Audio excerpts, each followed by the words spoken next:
What's up, Pickleheads? Welcome to Etiquette Part 2. Want to talk some more pickleball etiquette with you, share our opinions, try to share the rules where we can, and then let you decide what you want to do. As always, please leave a comment. Austin's making me laugh today. Leave a comment and let us know what you think about these opinions, what you think about these rules, whether you agree or disagree with certain pickleball etiquette. The first one we're going to start with today is is Austin laughing. The first one we're going to start with today is paddle tapping. Paddle tapping or not. To be or not to be. But paddle tapping or not paddle tapping. This was brought up recently on the pro scene. Riley Newman, one of the top pros, basically told everybody, hey, what we've been doing, tapping in between games and at the end of matches, or at the end of games and at the end of matches, as a show of, respect to the opponent. He said he's not doing it anymore.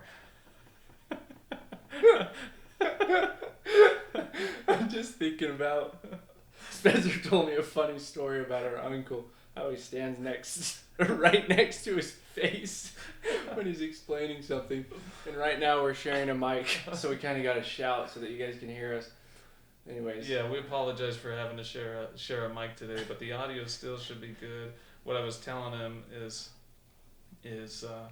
someone close to us has no depth perception, and so they're always in your face when they're talking, and it can be pretty funny.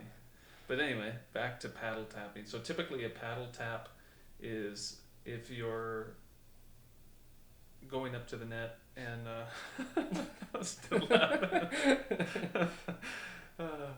So at the end of a game, to show respect to the other players, like, hey, good game, and you can still say good game, you paddle tap. Anyways, one of the top pros said that he's no longer going to do it, and we're going to share our opinions on whether or not we think it should be a thing. I personally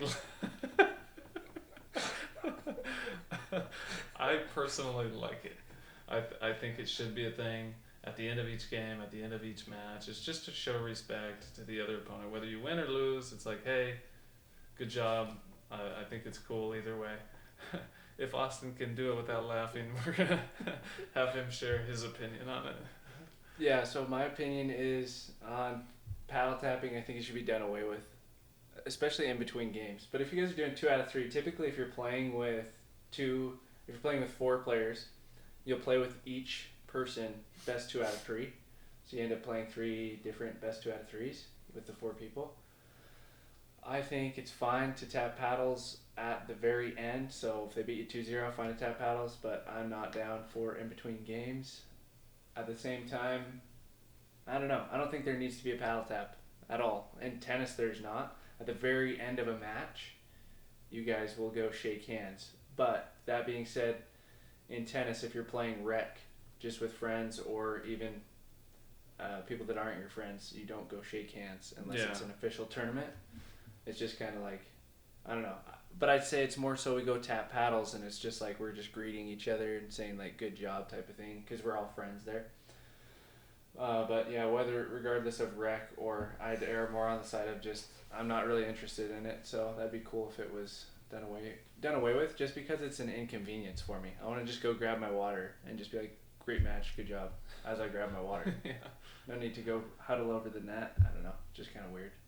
I get that side of it, but we're on opposite pages here. I think I like the tradition of it more than anything. Like, I feel like showing mutual respect, even though sometimes you may not even like the person on the other side. I don't know. I like it. So, my opinion, let's keep paddle tapping at the end of games and matches. Austin's opinion, only at the end of a match. Correct? Yeah. Yep. And that opinion falls in line with Riley Newman, who's one of the top pros. Who's Spencer's favorite? So share your opinion with us. Let us know what you think. Maybe we'll do a poll or something this week on Instagram. Speaking of that, go and follow us on Instagram. We're sharing, we're constantly sharing tips, drills, clips from the pod, and it's a fun way for people to access the podcast as well and just learn more about pickleball. Yeah, there's a new app called Threads. Go follow us on there too. Oh yeah. And we'll kind of be treating it. We haven't decided exactly what we'll be posting in there, but I think what we'll be doing is kind of treating it as like a pickleball journal. So we'll just share tips, tricks, ways to improve, fun pickleball news, just anything that comes to our mind, like how you write in your journal. And yeah, Thread is pretty much Twitter, but it's connected to Instagram. So you can automatically follow all the people that you're following on Instagram as you get on, and then just post basic stuff. Yeah, go follow us on there. I mean, I don't think Instagram would like that we call it Instagram's version of Twitter, but it's kind of what it is. And I think there's a battle going on between the two. Okay, so paddle tapping.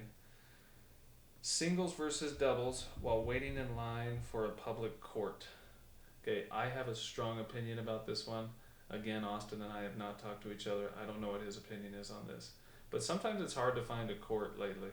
You know, for tennis players, it's not. They can go find an open court wherever. But when it comes to pickleball, you're typically waiting in line when you get there, especially if it's early in the morning before it gets too hot here, or late at night. I mean, the pickleball courts are pretty packed. So while you're waiting in line, singles versus doubles. For me, it irks me if there's someone playing singles out there and it's like there's four of us waiting, wanting to play doubles. I get it. There are some people that like to play singles, quite a few people actually, and I know that they have just as much a right to the court as I do, but for some reason it triggers something in me, and it's like, I feel like the rules should be doubles should take priority over singles. Singles players can either choose to bring on a couple of you and play doubles with you, or they can choose to basically leave the court. It's like, because there's so many people waiting, and typically there are a lot of people waiting on public courts. So in my opinion, I think doubles should take priority over singles when it comes to waiting for a public court. But what do you think, Oz? This one's tricky for me because in tennis, you have a lot more singles players than doubles players. So Yeah. singles is every court, and then maybe there'll be one or two doubles courts. But pickleball is a totally different sport. It depends on how the people come up to me. So if I'm playing singles and the courts are full and there's people waiting, obviously I'm not going to continue playing singles, and I'll invite them onto the court. That being said, if they come up to me and say, "Hey guys, it's a really busy time right now. What do you think you're doing out here? You guys, these people are waiting here," and they get really upset. Because this happened to me and my friend Darren probably, I don't know, a month and a half ago or so. We were just drilling together. That was it. Just drilling together. And the courts were semi-full. And this guy just came up and just started being authoritative with us. Anyways, if you do it like that, then there's zero chance that I'm going to now be playing doubles.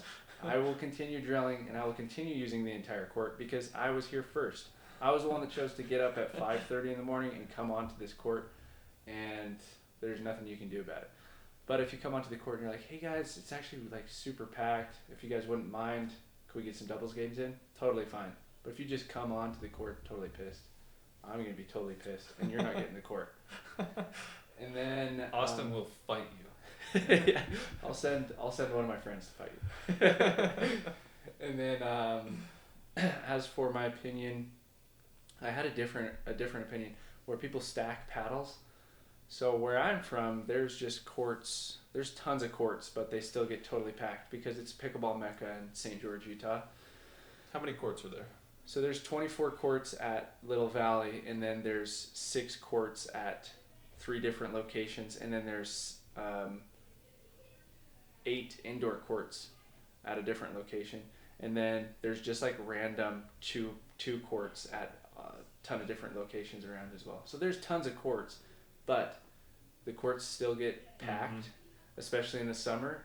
Like summer, you'll get there, if you get there at 7, you missed out. You have to get there at like 6:45, 6:30, because people will show up just a little bit early to make sure that they secure a court. So I mean, the courts do get totally packed. That being said, if I'm at Little Valley and there's 24 courts and people come and stack their paddles, which means that they put their paddle into the fence, they just say, We got next. "We got next." You can piss off. Zero chance that you're getting next, because there's 24 courts here. You guys chose to show up late. You guys can wait until 8 o'clock when the people that started at 6 will be getting off, or you guys can wait until 9 o'clock when the people that started at 7 will be getting off, because you typically play for 2 hours. But if I'm at a place where there's 2 courts or less, stacking paddles, absolutely.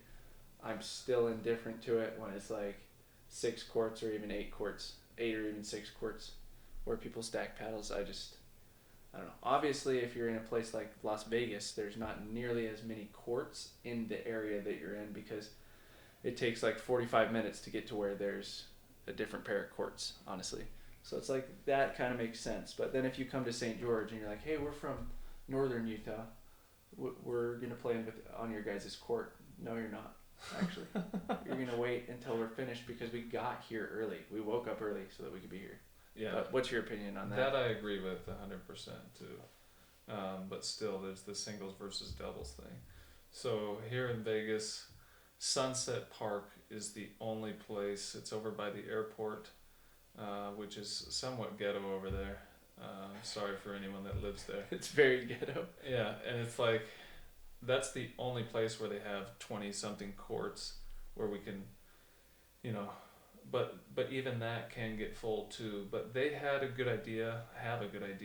They have a few designated courts that are for just that, for you to be able to put your paddle there, and then winners stay on, and then you can switch in and out and rotate on those specific courts.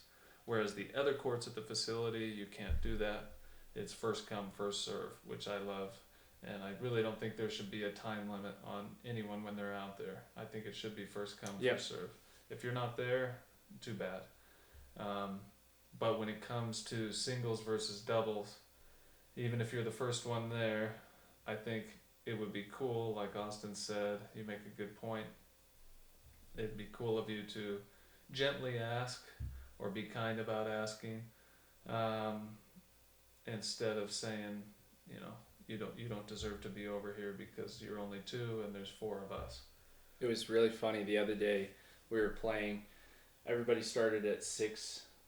I got there at 6:30, and we were playing on a court. Anyways, people showed up at 7:30. I want to say 7:15, 7:30, and all the courts are full. And we were playing in the middle, and I guess that's kind of where people congregate to, is the middle, to figure out. But this lady comes onto the court, and she just was like, hey, do you guys mind if we hop in after this game? And I didn't say anything because they didn't talk to me directly. But I was like kind of wondering, what's everybody going to say here? Like, this has never really happened at Little Valley. And players were just like, well, we got here at 6:30. And they're like, well, we stack paddles where we're from. They were from someplace in northern Utah. And we're like, oh, do you have a 24-court facility over there? It's like, obviously you don't. It's like, you guys are going to have to wait. We got here early. Anyways, the lady just like stormed off and was super pissed because we didn't want to share the court. So she did ask, like, can we get next on? She asked politely, but then she was just ticked at the fact that we were like, no. But anyways, there's a personal experience, but it's like, I don't know. It comes down to how many courts there are. And I guess if there are even 8 courts, right, and the courts are full, stack them paddles and let's go 4 on, 4 off. I don't know about you, but 2 on, 2 off is the worst idea ever. Because it's like, I don't want to go play with, I don't want to be playing with my 5-0 buddies and then win and I stay on because I won, and then a grandma and a grandpa come in. No offense to a grandma, I'm sure there's tons of good ones out there, but like some beginner player come in and then I beat them 11-0 in like 2 seconds, and it's just super boring. It's just a waste of time, right? Yeah. That being said, it's not like I'm against playing with beginner players, but if it's 2 beginners now coming on playing against 2 5-0s, that's pretty pointless. Yeah, it doesn't really make sense. And they have it like at Sunset Park here in Vegas, they have it set up to where you kind of know on these challenge courts, they call them challenge courts, you kind of know which ones are like higher level versus lower level. Oh, okay. So lower level typically won't jump in on that, but there isn't a rule against it. So I mean, there Is is it a 2 on, possibility 2 of it. off, or is it 4 on, 4 off? 2 on, 2 off. Okay, I'm against it. And it's been a while since I've been down there. It could have changed since then, but yeah, that's what it is right now. I think it's fine if one person sneaks in, you know, Yeah. because then you can hit to the better player and they can get a good experience. But if it's just two, it's just really quick and pointless. Anyways, Yeah. I'll stop talking. Next point, pickleball etiquette. Do you feel obligated to play with someone if they ask? So we've kind of jumped into that slightly. Oh, okay. Even lower level, and should you? I feel like we already have Austin's opinion on this. But I do feel like, in an effort to be kind of middle of the way here, I do feel like it's good to help those that are learning, those that are beginning, but at the same time, if you're a beginner, you kind of need to earn your way. Like, I feel like I'm still earning my way right now. Being able to play with better players. We've talked in previous podcasts on maybe like offering lunch to, maybe it's the good 5-0 plus guys, but you want to get some rec games in so you can see their different shots and see how you can improve and eventually get to that level. So maybe you take them aside and ask them, hey, maybe we could go to lunch after this. Would you mind if I could jump in with you guys? If someone came and said that to me, I would definitely let them come play. Or even if they said, hey, you know, they tickle the ego a little bit. They say, hey, can we play just one game with you guys? We're trying to get better at this. And then again, I'm gonna let them come play for sure so that they can up their game. But if they think that it's like, I deserve to, I have the right to, let's play, then it's Mm-hmm. a different attitude, and it's kind of hard. But your opinion on that, Oz? Yeah, I share the same opinion. But it's, if they are let's say they're a 3-5 and they want to come play with a 4-5, I think you're jumping the gun there. I think it should be a 3-5 is trying to get in with the 4-0s, and then the 4-0s getting in with the 4-5s, and then the 4-5 comes and plays with the 5-0, so on and so forth. Over time. Not all on the same day or week. Yeah, instead of a 3-0 being like, hey, would you mind if I came and played with you guys in the morning? We could line up a couple of times this week, or we could line up a time this week. And it's like you're a 3-5 and you want to go play with a 5-5. Then you're jumping the gun. You need it. I mean, you're obviously going to get better, but it does nothing for the 5-5. Yeah. Because you can't hit a ball. I mean, you can't return their ball with their spin, or the rallies are just much shorter. It's just no fun for that person. So yeah, that's where it would be. It's just like play up and ask people to play up. That's the only way that you're going to get better. But it should be done in 3-5 to 4-0, 4-0 to 4-5, so on and so forth. I don't know. What do you think? Yeah, and another option that you have too, if you want to more quickly make that jump, there's definitely coaches out there. It's hard to sift through and kind of find the right coach, but if you find someone that's talented, maybe they're not even a coach. Same situation, you can go to them and say, hey, if I bought you lunch, or could I pay you to drill with me a little bit, so you can, you know, show me this shot, or so that you can show me a few things, you know, maybe after you're done playing 30 minutes we could drill together type deal. If you want to drill with that person, they could definitely help make you better. Find a coach and you can do it that way. And then also we always stress drilling on your own, drilling with someone that is your level. Check out our Instagram and see like what drills we have. Check out Pickleball Playbook also, Austin's other Instagram page, where he has so many drills to choose from, so that you, in an effort to up your game. That way when you finally make it to a 4-5, it's not that much bigger of a jump to go play with 5-0s. And you can make that leap because you've put in the work to get there. So basically put in the work. Yeah. You ultimately have to play with better players to get better. Yeah. You can't just be playing with a 3-0 and you're at that 4-0 level and expect to get to 4-5 by playing with a 3-0. But it could be a good experience for that 3-0. So I'm not saying at all that I won't go play with a 3-0 or a 3-5. Yeah. I absolutely will, but it's just not going to be I mean, it's not going to be very practical that they play with a 5-5. Yeah. Whatever. Next pickleball etiquette topic is unsolicited coaching. I know some people have a huge issue with this. I know some personally.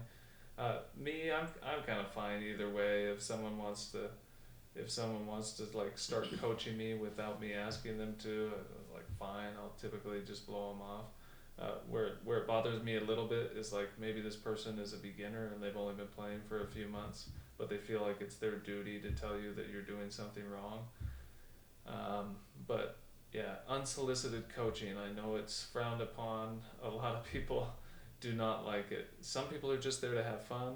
Other people do want to get better, but if they're not asking your opinion, if they're not asking to be coached, maybe it's better that you don't. But Oz, what do you think about unsolicited coaching? Yeah, so a funny experience that I had was some people think that they're pro because they play pro, right? So they'll go pay $500, get into the pro bracket, and then they'll make it into the qualifier, right? You automatically make it into the qualifier, and then you have to beat, I think for the PPA, it's you beat 2 people, and then you can go play in the pro bracket. And sometimes that happens because you have another person that's on your level that you play against first round, and so you automatically make it in because they're on your level and it was really close, but you didn't play like one of the big pros, and then you go play pro, and your first round you lose, and then you lose your second round, you go out 0-2. Anyways, there was this player that I played with, this has been a while ago now, and he was hanging out with other pros, and he said, yeah, no, I'm playing on the pro tour, and I'm a pro. Anyways, we were in the middle of a point, and the dude's, I mean, maybe, I don't want to put a level on him, but he's not as good as I am, and I'm not anywhere near pro, right? So we're in midpoint, and he's telling me what to do mid-point. Like, this kid is joking me just because he thinks he's pro. Like, it's in his mind, which I think is a good mindset to have. Like, think that you're better than you actually are, right? And then you actually will be. But anyways, that's something that is redundant. Anyways, he was coaching me. So am I against coaching? No. Am I against coaching from someone that's not as good as me? Absolutely. Unless that person is an actual coach. Because I think that there's a lot of coaches out there that can bring a lot of value that aren't as good as you. They can bring the mental side, the mental aspect of it. Plus they can show you what they maybe used to do. Maybe they were really good at tennis or something like that. And now they're older and they can't perform as well. But I think that there still is a lot of value in the mind of a lot of people, and not so much in their skills. So no, yeah, definitely, I agree with that. I don't think anyone likes unsolicited coaching. But if someone's asking you for advice, if someone's asking your opinion on this shot or that, by all means, give it to them. They need your help, and I'm typically happy to give it as long as I'm not mid-match. Also, like in the middle of a game, if they're like asking me questions while we're playing. If it's rec play, I mean, that's fine between points, but typically not while the game is going on, maybe before or after. Like, hey, I noticed that you are, really consistent with your resets. Can you show me how you're resetting versus how I'm resetting? Regardless of what it is, unsolicited, not cool. But if someone's asking you for advice, yeah, give it to them. You hit the nail on the head, yeah. I didn't really think about that, but yeah, if I'm not asking for advice, like if I go play with some pros, I'm always asking questions, right? I'm trying to improve. But if I'm not asking for advice, it's totally weird. Totally weird. Yeah. Yeah. They just pretty much tell you, hey, actually, you're the absolute worst. Yeah. Okay, next point and final point for part 2 is people bringing music and blasting it so all the other courts can hear it. So I'm interested to see what's your opinion on music at a public court, someone bringing their music to the court and playing it. I don't want pickleball to be tennis, certainly not. But at the same time, in certain circumstances, it's hard for me to play when you have Celine Dion playing on the court next door. If it's my style music, I tend to like it a little better. Sometimes it's a little bit loud. I've never brought music myself. I'm not against having music there while we're playing because, again, I don't want it to be tennis. I don't want it to be silent. I do want it to be a fun activity. But there are certain situations where it's like, if you think other people are enjoying your music, you're completely wrong because you don't have any good music choices. Yeah, you're the worst. But maybe not, if you are going to bring it, I mean, maybe not blasting it for all the courts to hear, try to keep it towards your court if you want to bring it. Find better music choices, I guess. Yeah, literally. would be my opinion. Get better taste. And then the other side of it too is, like, if I'm out playing with my kids, I had this happen to me once. It's only happened once, and some other people may be able to relate, but if I'm out playing with my kids and the people that are playing next to me are blasting music, but it's swearing and everything else, like in front of my kids, I'm definitely going to ask them to stop playing the music. For the most part, though, I'm okay with it. I just think it's the one point that I will make is maybe ask the courts that are next to you, hey, do you care if we play a little bit of music before we start? And typically, the answer is going to be yes if you ask their opinion, so as not to make them mad. If you don't do that, you have less of a chance of being able to keep that music on because they're going to be bugged by it and be bothering you with it. But again, that's just my opinion. What's your opinion? Yeah, I have the same opinion. What's your opinion on you show up to the courts and all the courts around you are full? Are you going to start turning on music? I don't know if you even turn on music. I don't. I always have friends that do, but... I never have, but I have had friends that do.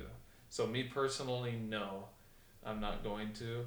And I think, like, if I was that guy, if I did bring music with me, if I wanted to play and have a good time, if I get there and all the courts are full, it's not like I was the first one there, not a chance am I turning on my music. But if I'm the first one there and we're the only ones there, sure. Or, maybe there's 8 courts and there's one other court over there, I'm going to say, hey, we're going to turn on the music if you guys don't mind, just briefly, then I would in that situation. Yeah. What about you? Yeah, same. I would ask. I don't turn on music. It's always my friends that do, but nothing annoys me more than, well, there's tons of things that annoy me more. But I think it's extremely annoying when someone shows up and they're the last people there. It's the last open court or whatever, and then they're the ones that start blasting music. It's like, you guys were the last ones here. Or you're listening to music and they turn on their music at the same time. Great point. So, like, you're listening to your guys' music, which normally our music absolutely sucks because I'm not the one in charge of the DJ. We have to listen to freaking rock, which I just hate. And then they turn on their music, which is totally different, obviously, song. Even if it was the same genre, it's not in sync with our music. That's not okay at all. It's just horrible etiquette. But like you're saying, like, coming from tennis, if you had music on a tennis court, they would banish you. Yeah. Everybody there would just be like, you would get yelled at for sure. That would be a fun YouTube video. Just like go put some music on at a tennis court, see what everybody does. Like roaring tennis courts with tons of people on it. See what happens. Yeah. Yeah. And I should clarify, I don't ever want, I think I did clarify, but I don't ever want pickleball to be tennis by any means. But at the same time, pickleball still has its own etiquette. And for the most part, yeah, we're going to be dancing in and out of lines, but I think we should try to stick to what pickleball is. Pickleball is fun. Pickleball is something for everyone. It's easy for everyone to play. It's hard to master, but it's easy for everyone to play. It is fun to have music sometimes.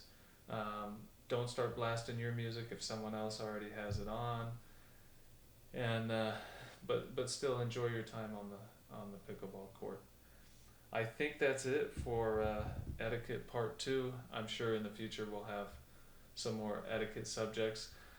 Leave us a comment and let us know what you'd like us to talk about as far as etiquette or other ideas on the podcast. We're happy to teach something. We're happy to answer your questions.